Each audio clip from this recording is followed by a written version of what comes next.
Welcome to AUSA's Army Matters podcast, focusing on what's important to the total Army community. We bring vital Army conversations and interviews on issues relevant to soldiers, military families, and all of you amazing Army supporters.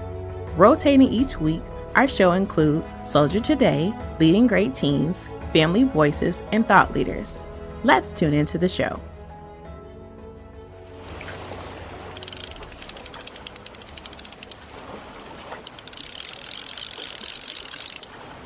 Oh, yeah. Here we go. Nice one. Nice one, Dan. Oh, nice one, Dan. Oh, my. Dude. That is a there we go. Fish. Yes, sir. That's why you come to Burnie Haney right there. Fish like this up in Ontario Lake. Beautiful. All right, man. Good job. Hello, everyone. I'm Sergeant Major of the Army Retired Dan Dailey, and welcome to today's episode of Soldier Today. That clip you just heard was of me fishing on Lake Ontario in late June with Sergeant Major Retired Burnie Haney. It was a fantastic day, and that clip was of me reeling in a 5-pound smallmouth bass. But fishing wasn't the main reason I met up with Burnie in northern New York State. Nope, I was there to talk to him about entrepreneurship. Each year, tens of thousands of soldiers leave the Army, whether it's after 1 or 2 terms or even 20-plus years. Some go to school, some go to work, and others pursue the American dream of owning their own business. Burnie spent 38 years in the Army, but fishing was always close to his heart. It all went back to a moment as a young boy when he caught a 5-pound largemouth bass. And when his father paraded it around the campground, Burnie knew he was hooked. He's now making a living operating New York Fishing Adventures in Henderson, New York, where I met up with him to talk about his experience as an entrepreneur, his Army adventures, and yes, to catch some fish. So without further ado, here's my interview recorded on the coast of Lake Ontario. Burnie Haney, welcome to the Soldier Today show. Hey, Dan. Thanks for having me.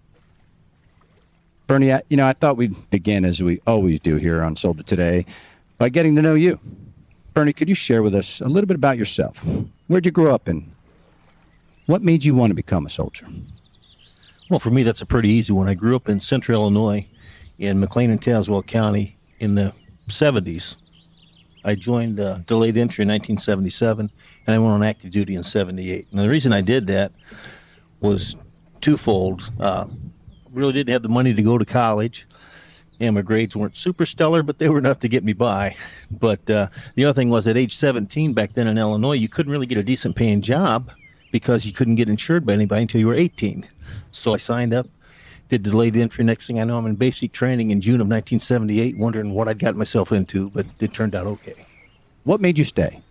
Once I got in, I found out that if you listen to your sergeant, do what you're supposed to do, next thing you know, you were in charge, because I got my first fire team at age 18. Then I became a squad leader at 19. I became a platoon sergeant at 21, and I thought, geez, what am I doing leading 33 guys at 21 years old? Yeah. Off I went, and I didn't never look back. Yeah, that's incredible. And that's the story of leadership. It grabs you. For me, it was, I couldn't leave them. Once I knew that I wanted to do this for the rest of my life, I looked at them young men and women who decided to defend our country, and I said, man, I got to be here to do this. This is my calling. It's really what it was for me, was team building and finding out that once you treat people right and you look out for them, you keep that leader-subordinate relationship, but you're always grooming them for the next level up. And once they take to that, then that's what builds our Army, and that's what builds our nation. I really, really enjoyed that a lot. Burnie must have been doing something right, because he excelled to the highest enlisted rank the United States Army has and became a sergeant major. Burnie, if my research is correct, your love of fishing came from the time you spent on the water with your father and your grandmother. Please tell us about the importance of that experience. It was really important to me. My dad took me fishing quite a bit when he could, but he was always working, and the next person that really stepped up and filled that void was my grandmother. And Grandma Haney, Connie, she would fish every chance she would get, and sometimes my mom would drive us down to the lake and drop us off at the lake or the pond at say 10 o'clock in the morning. She'd go back and get us at 4 in the afternoon, and we'd have a 5-gallon bucket full of whatever was bite.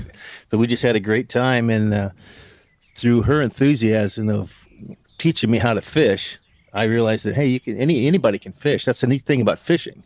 The fish doesn't know if you're male, female, doesn't know anything about you other than that there's a lure or there's a bait in the water. And if it bites it and you reel it in, then that's the excitement, and that's what hooked me, really.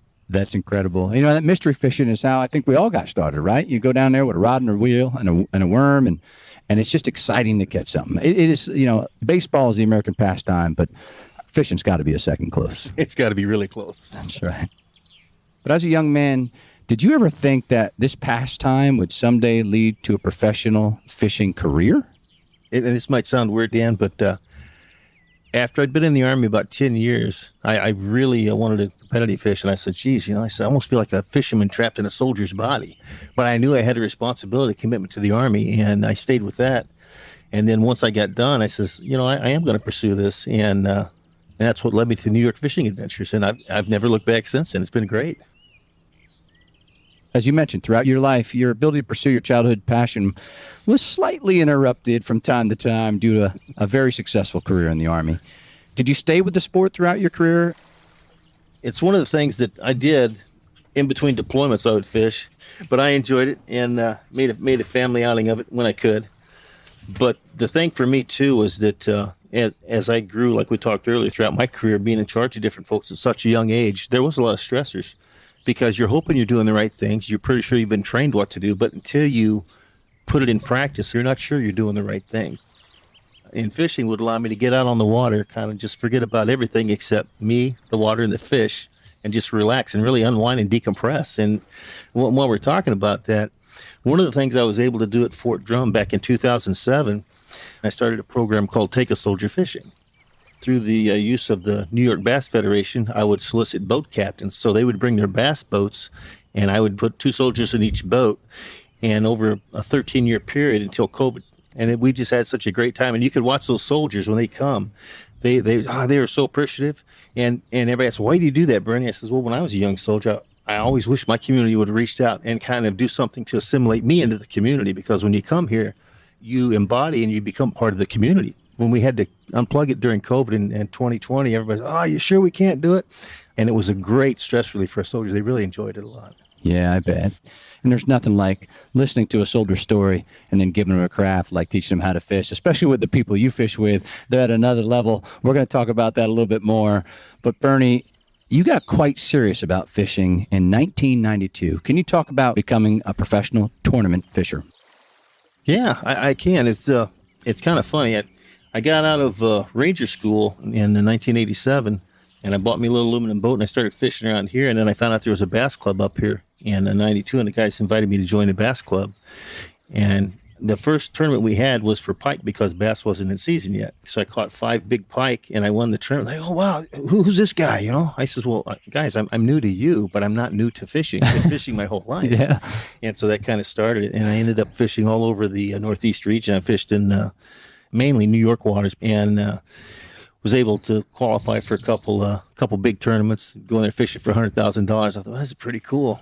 But the older I got and the closer I came to the end of my military career, I realized that while you might win $3,000 or $4,000 in a tournament, in order to get that money, you're spending in your own $5,000 or $6,000 to win 3. And I said, so if you look at the return on investment, I says, unless you have some great financial sponsors, it's pretty tough to do. Yeah. And to do it right, you got to be full time, right? I mean, there's guys out there that this is what they do. That's all they do.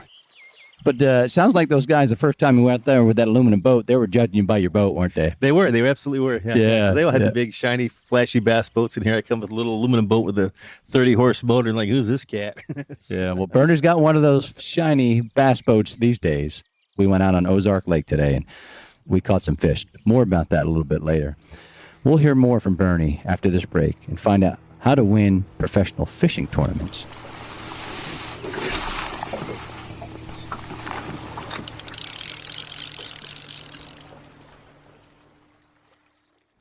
Have you purchased your AUSA swag yet?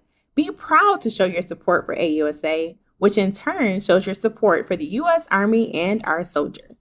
Check out all AUSA swag at shop.ausa.org. We're back and talking with Burnie Haney, a veteran who in 2017 was named to the New York Outdoorsman Hall of Fame. Burnie won 5 Angler of the Year titles along with setting records. But you decided to come off and take a different route. Burnie, how and why did you go from that to beginning New York fishing adventures? once I learned that I could catch fish and catch them pretty much on any conditions, I realized that this hardcore tournament fishing stuff really wasn't for me. It's like our Army recruiters. You're always behind the wheel going somewhere doing something. And to be competitive on the trail, if the tournament was on the second Saturday of the month, then the first Saturday of the month, you had to drive to that water, kind of check it out, scout it out, then come back the next weekend. So next thing I knew, I talked to the wife about it. I said, well, when we retire, I said, let's just hang out in Lake Ontario and just have a good time up here. Folks knew while I was in uniform, I was guiding inland off and on. And once I retired, they said, Burnie, you going to get your captain's license? You going to guide out on Lake Ontario? I said, I don't know. Maybe we'll see. And the guys just kept asking and asking. So I said, well, I'll go ahead and do it. So I went ahead and did it. And it's been great because I really enjoy watching people experience Lake Ontario for the first time because it's a big lake, but with big waters come big opportunities. I love to fish myself, but I really like sharing it with other folks, first timers, and let them experience what it's like to catch that nice fish on a rod and reel or just to catch any fish. But of course, our listeners out there, they're all thinking, oh, he's just out there having fun every day. How hard could that actually be? What is the fishing guide business side of things like, Burnie? If someone wanted to get into the business, what should they be prepared for? I think the first thing really is you have to be a communicator because you don't know who's going to hire you. I mean, it might sound weird, but the first thing is when you get on the boat with somebody, you have to find some common ground. And once you find that, then that kind of helps everything go from there. But the thing, too, about starting a business and the business side of it is that you have to understand that it is a business. I mean, you have to be properly insured. You have to make sure that your equipment is top-notch. You have to make sure your boat runs well. And fishing's like any other business. Yeah, it's not just fishing poles and worms. There's a lot to it. Yeah, absolutely. I understand that you tapped into a local organization as you got started. Can you tell me more about what you did and what they provided you? I did. We have a small business administration office here in Watertown, New York. It's partnered with Jefferson Community College, and they have a veterans program there where you can call in and ask me to speak to a counselor, and based on your experience level and what you know about what you're trying to establish, they'll either recommend you take a few courses or they'll sit down with you for a couple counseling sessions, see where you're at. And in my case, he says, look, you've guided before on the inland waters. He said, all you're doing now is taking him to the navigable international waters of Lake Ontario, Oneida Lake, and the St. Lawrence Seaway, which requires a U.S. Coast Guard captain's license. He says, you've already ran a business. And they got me linked up with another insurance provider from the one I had, which gave me a little bit better rate.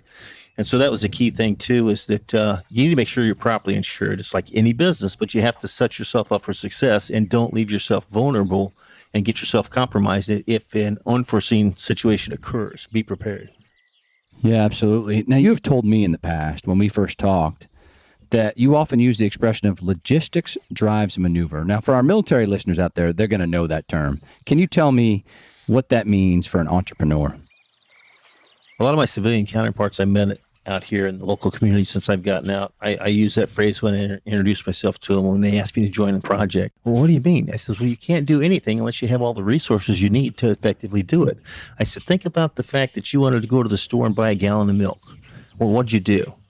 You got up, you got dressed, you made sure there's gas in your car, you found your car keys, you started your car, that's all logistics, all the things you need in order to go get that gallon of milk and bring it safely back to your house. That sounds very minuscule, but in the grand scheme of things, that's all logistics. Yeah. If you don't have the tools necessary, you're not going to make money in any business too, right? Absolutely. Now, I've often heard, and I've actually said myself, because I'm a woodworker, that you should not turn your passion into your profession, and it may cause you to lose your passion. Have you experienced that along the way? Did fishing ever become just a job for you? No. I've heard that phrase as well. And I think that goes back to what we talked about before as far as letting yourself be stressed out by the job. Because when you find that you're turning into, it's solely about the money, you kind of forget why you got into it in the first place. And for me, the joy of sharing this experience with other anglers or first-time anglers especially, that kind of keeps it fresh and new every time I'm on the water. So I look forward to every trip. I really do. I can't get enough of it. I could tell. Bernie asked me to be at the dock this morning at 6:30, and he already had the boat in the water, and he was floating out there waiting for me. And he said, I'm glad you're on time. I like an on-time fisherman. So I was expecting good things. I mean, I got a professional fisherman taking me out on a lake. And when I showed up and saw his boat, I was like, I was judging you by your boat because it looks nice. It's a nitro, beautiful fishing boat, well set up, everything you need and only the things you need in the right places. Burnie gives me a quick safety brief. We get right on it. And I promise you, no exaggeration, within 5 minutes, we were on the fish. Burnie, tell us about it. Yeah, it's a good time. It's a good time. Dan, you're able to join me for the season opener for our bass. And with our water temperatures running 63 to 65 degrees up here, we found fish in all three stages of the spawn. And so it's what I call the triple threat of bass fishing. You really can't go wrong. You just got to find the fish and get around them. And I've been fishing up here for the last 35 years.